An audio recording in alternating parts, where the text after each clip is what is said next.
Hey everyone, Sandy here. Welcome to another video of the Christmas reading where I read one chapter of Luke every day from December 1 until Christmas or through Christmas.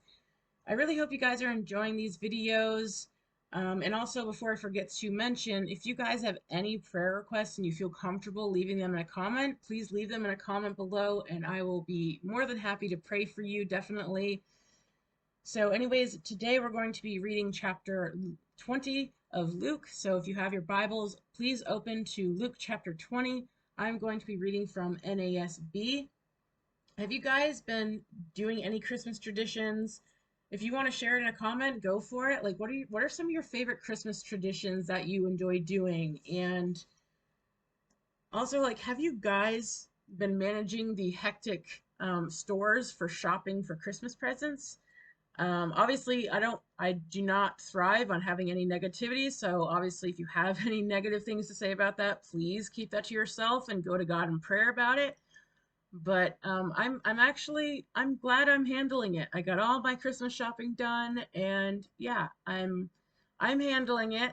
There was one store I never went in before, and I was trying to look for Christmas presents in the store, and it was kind of crazy, not like because of like the hecticness of the Christmas shopping season, but it was just I'd never been there before, and I was just blown away. I was just overwhelmed, not really knowing what to even look for. So anyways, yeah, I got all my Christmas shopping done and the tree's decorated. But yeah, have you guys decorated your tree?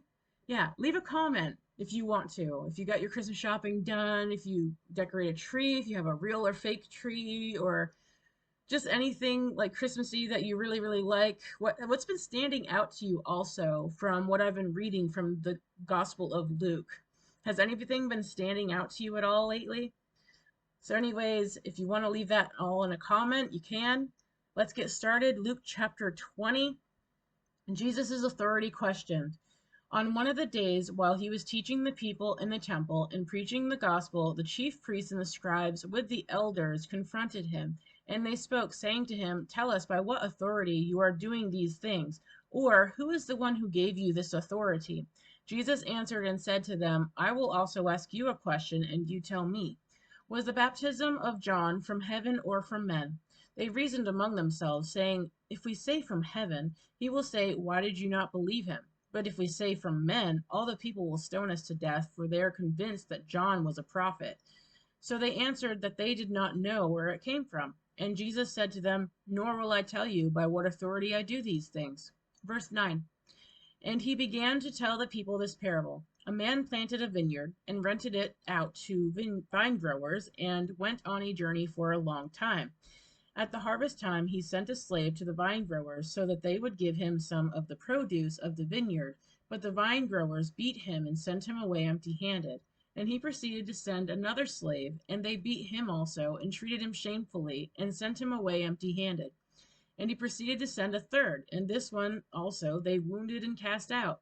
The owner of the vineyard said, "What shall I do? I will send my beloved son. Perhaps they will respect him."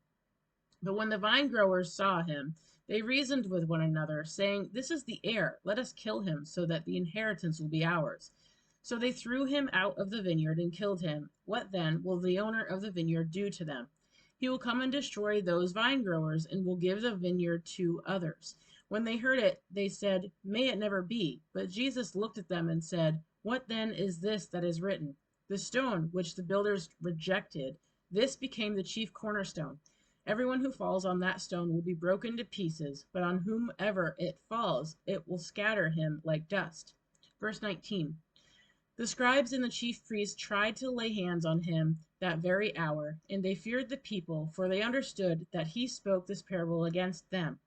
So they watched him, and sent spies who pretended to be righteous, in order that they might catch him in some statement, so that they could deliver him to the rule and the authority of the governor. They questioned him, saying, "Teacher, we know that you speak and teach correctly, and you are not partial to any, but teach the way of God in truth.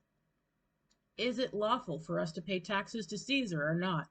But he detected their trickery and said to them, "Show me a denarius. Whose likeness and inscription does it have?" They said, "Caesar's." And he said to them, Then render to Caesar the things that are Caesar's, and to God the things that are God's. And they were unable to catch him in a saying in the presence of the people, and being amazed at his answer, they became silent. Verse 27. Now there came to him some of the Sadducees, who say that there is no resurrection. And they questioned him, saying, Teacher, Moshe wrote for us that if a man's brother dies, having a wife, and he is childless, his brother should marry the wife and raise up children to his brother. Now there were 7 brothers, and the first took a wife and died childless, and the second and the third married her, and in the same way all 7 died, leaving no children. Finally the woman died also. In the resurrection, therefore, which one's wife will she be? For all 7 had married her. Jesus said to them, The sons of this age marry and are given in marriage, but those who are considered worthy to attain to that age and the resurrection from the dead neither marry nor are given in marriage, for they cannot even die any more, because they are like angels and are sons of God, being sons of the resurrection. Verse 37. But that the dead are raised, even Moshe showed in the passage about the burning bush, where he calls the Lord the God of Abraham, and the God of Isaac, and the God of Jacob. Now he is not the God of the dead, but of the living, for all live to him. Some of the scribes answered and said, Teacher, you have spoken well, for they did not have courage to question him any longer about anything. Then he said to them, How is it that they say the Christ is David's son? For David himself says in the book of Psalms, The Lord said to my Lord, Sit at my right hand, until I make your enemies a footstool for your feet. Therefore David calls him Lord. And how is he his son?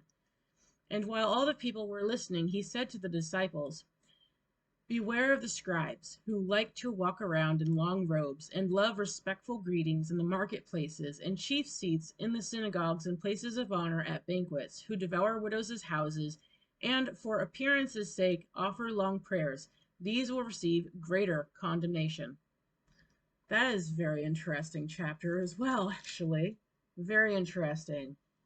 What stood out to you about that chapter I just read of Luke?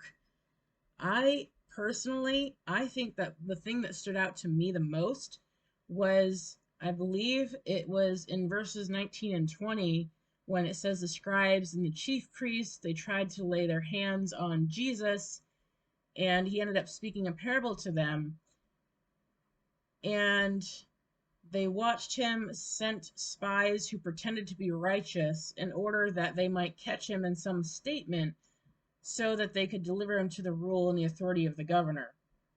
Like, that's just so interesting. They tried to catch him. They tried to send spies. Obviously, Jesus being the Son of God, he would know that they're spies. Of course, he'd know their trickery. And then it kind of just not really shocked me because I read it before, but it stood out to me that the Sadducees, who don't believe in resurrection, were talking about like the resurrection questions. In verse 33, it says, In the resurrection, therefore, which one's wife will she be? For all 7 had married her. I mean, yeah, it's kind of comical and almost makes me want to laugh. It's like the higher people were trying to go after Jesus and test him and such. And they know, he knows their hearts. He knows their hearts. It's pretty silly, if you ask me. Pretty silly.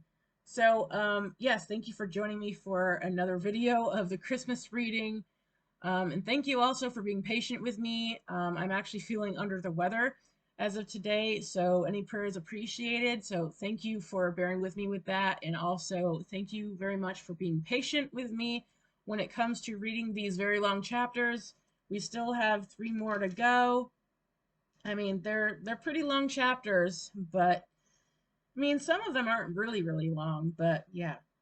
Thank you for bearing with me with that and for being under the weather. So anyways, thank you for that, and I hope you and your family and your loved ones all have a very Merry Christmas.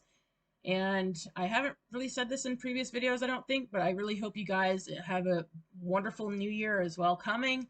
So the next time we are going to read will be from Luke chapter 21 about the widow's gift. So God bless you guys and have a very Merry Christmas, Happy New Year, and until next time, God bless always.